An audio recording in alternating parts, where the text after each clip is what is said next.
Mga biday sa magandang oras sa lahat, welcome po sa aking channel. Ito po magandang pag-usapan po, ito kung nangyari hong tension sa pagkikita ho ni Attorney Harry Roque at ito hong si Senator Amy Marcos doon po sa The Hague. Alam naman po natin, napaka-vocal ito hong si Attorney Roque po makabida laban ho dito kay Senator Amy Marcos, Kasi ayaw talaga niya kay Amy Marcos kasi ang tingin sa kanya ni Roque, parang parang traitor, hindi mapagkatiwalaan, alam po niya na sa tingin po niya ito po ay parang spiya ng pangulo, ng administrasyon sa kampo ho ni Vice President Sara Duterte, Kaya yun, wala talaga siyang amor doon ho kay Senator Amy Marcos, mga kabida, Wala ho siyang tiwala po doon. Kaya nga simula nung nanalo po ito bilang senador, nanalo yung kanyang kapatid bilang presidente po ng Pilipinas, Parang doon na po, nagbago yung kanyang pananaw, mga kabida. Kasi parang tingin po niya wala yung pwede hong gawin ho ng Marcos administration, Kumbaga walang future ang Pilipinas, Tapos, lalong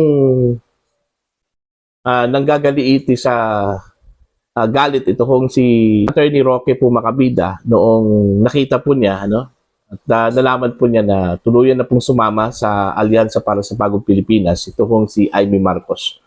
Ngunit, nagbago lang po ito nung nagkausap po sila, dyan po sa The Hague, Netherlands. Kaya nga, nung nakita po sila, parang nagkaroon po ng tension Kasi baka po magkaroon po ng sumbatan, mga kabida. Alright? Ito, pakinggan muna natin, Ito kung pag-uusap ng dalawa at idinitalye po, ni Attorney Roque, yung kanila pong pagkikita po mga kabida at pag-uusap, ni Senator Amy Marcos. Narito po. Kakortesi lang po natin, ito ho sa ang bagong balita, mga kabida. Alright? Narito po si Attorney Harry Roque. Sa akin ni Amy Marcos ay bakit magalit na galit sa akin si Harry Roque at si Maharlika. Miski kaharap niya ako, she was addressing me in the third person. Sabi ko, hindi naman galit. Kaya lang, talagang alam mo naman, kasi meron kaming GC. May group chat kami na kasama si VP at ako talaga yung kahuli-hulihang nagsabi na let's give Amy Marcos a chance. Kasi may punto na nagsalita si Amy Marcos, ito yung matapos magbitiw bilang DepEd Secretary si VP Sara, na magsasalita na raw si Amy Marcos tungkol sa kanyang kapatid. At ang inaasahan namin doon sa GC na yan, sasabihin niya yung katotohanan tungkol sa pagiging bangag ng kanyang kapatid. At nagkaroon nga ng mga balita na una, gagawin niya interview sa Channel 7, sino ba yun? Yung Morales na newscaster, tapos na-postpone daw, tapos nag-iba ng channel, pero hindi nangyari. So, yung matapos talaga magbitiw si VP Sara as DepEd Secretary, ang inaasahan namin doon sa GC na yon, magsasalita siya tungkol doon sa tunay na pag-iisip ng kanyang kapatid. Pero hindi nangyari yun. At hindi na nga namin nangyari. Hindi na namin alam kung ano nangyari dahil una, napopostpone lang, sabi tempo lang hanggang hindi na nga nangyari. Ang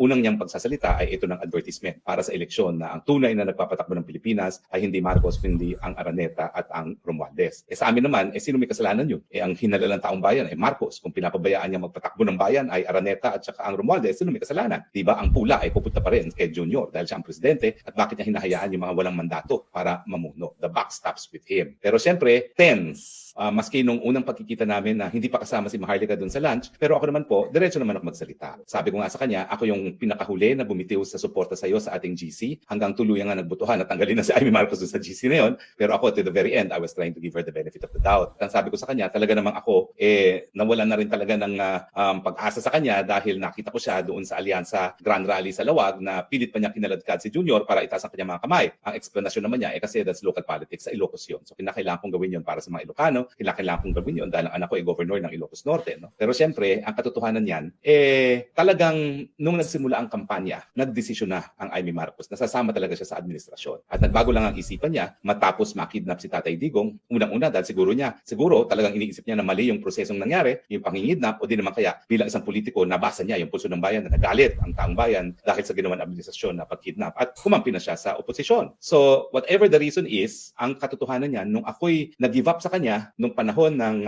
simula ng eleksyon, matapos yung proclamation rally ng Alyansa, ay talagang sumapi na siya sa alyansa. Kaya lang nangyari nga yung nangyari nung March 12 at either nakita niya bilang nabasa niya ng tama ang sentimiento ng taong bayan na ayaw ng taong bayan nangyari, or talaga namang na-offend siya nung sa nangyari kay Tatay Digong. Whatever the reason is, doon siya nagbago. At maraming nag-iisip nga na baka too late the hero na yan. Pero kung hindi talaga siya inendorso ni VP Sara, sa tingin ko hindi na siya makakapasok. So talagang she owes Inday Sara big time. Dahil alam natin na endorso ni VP Sara ang siyang dahilan kung bakit marami pa ring DDS, gaya ko, na nagbigay tiwala kay VP Sara, na maski hindi naniniwala kay Amy Marcos, ay susunod kay VP Sara. No? So sa tingin ko naman, tatanaw ng utang na loob naman itong si Amy Marcos kay VP Sara. Ayun po, yung akala po na baka magsumbatan, magsabunutan, tuluyan na pong nagkaayos itong dalawa, mga kabida, no?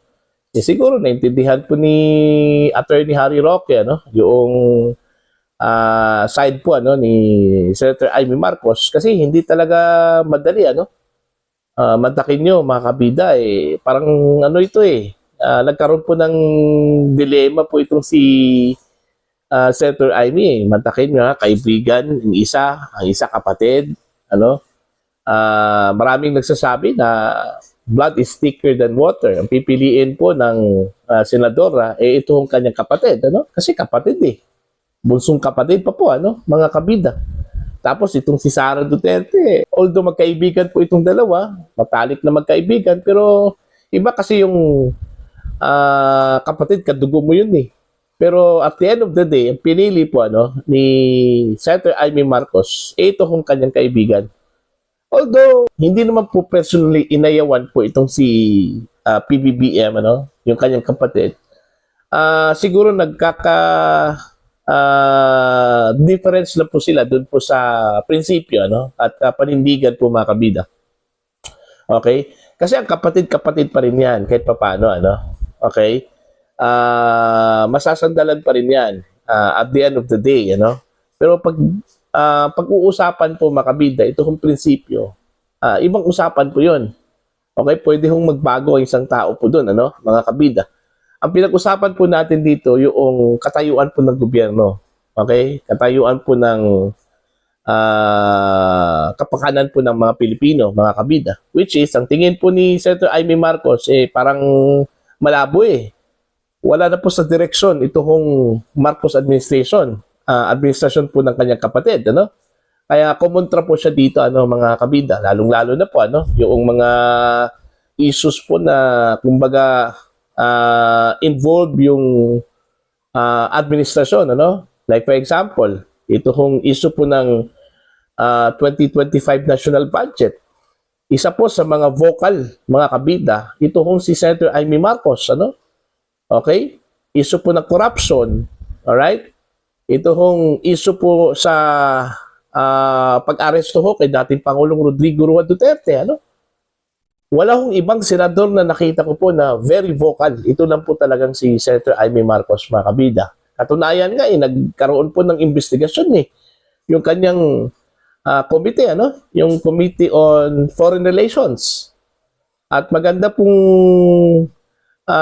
resulta po doon sa kanyang investigasyon kasi marami hong na-discover na mga bagay, mga kabida, na mga hindi ho kaya-aya po, ano? Like for example, yung palang pag-aresto ay illegal Hindi ho dumaan sa tamang proseso, ano, mga kabida. Okay? Marami hong mga batas, hindi lang po sa Pilipinas, kundi yung batas na sinusundan ng International Criminal Court ang nilabag. Okay? Tapos yung karapatan pa po ng dating Pangulo, nilabag din, ano? Wala hong due process, mga kabida.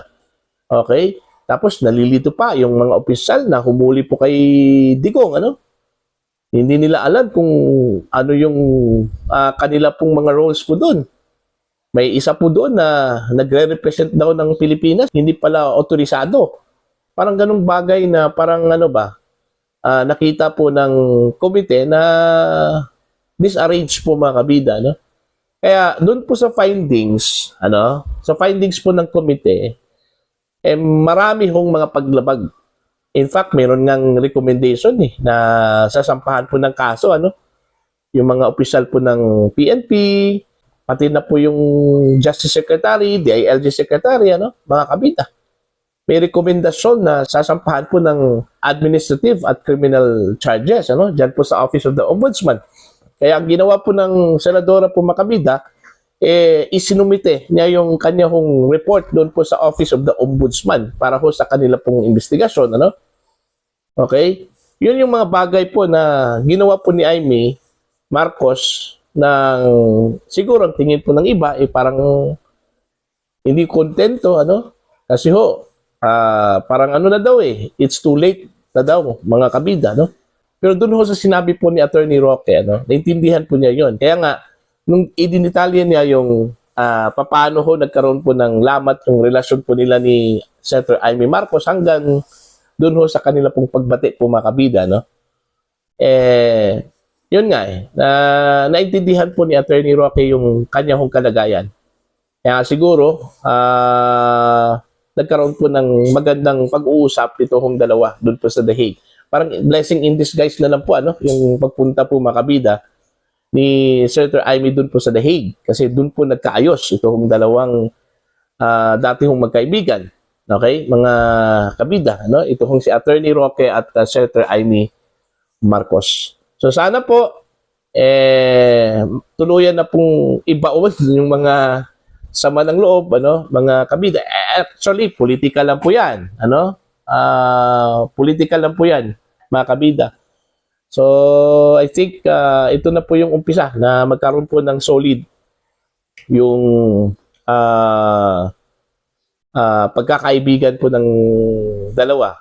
Okay? Attorney Roque at saka Senator Amy Marcos. Maganda kasi yung hindi ho nag-aaway kasi ho para marami hong mga idea po, ano, para sa ikabubuti po makabida, no, ng kanila pong koalisyon kasi grupo po yan block po yan mga kabida, no? Opposition. Okay? So yun po yung nangyari po. Akala po ng lahat baka po magsabunutan po mga kabida itong dalawa nung nakita po sila sa The Hague, no? Pero maganda yung resulta, no? Nagkabati ito hong si Attorney Harry Roque at saka itong si Senator Amy Marcos. Ayun. So para po sa inyo, ano po ang inyong pananaw at opinion ho dito mga kabida? Please comment down. Sa mga hindi pa po subscriber sa akin channel, please subscribe. Just click the subscribe button, click the notification bell, click all para updated po kayo sa aking mga uploads. Maraming salamat po sa inyo lahat mga kabida.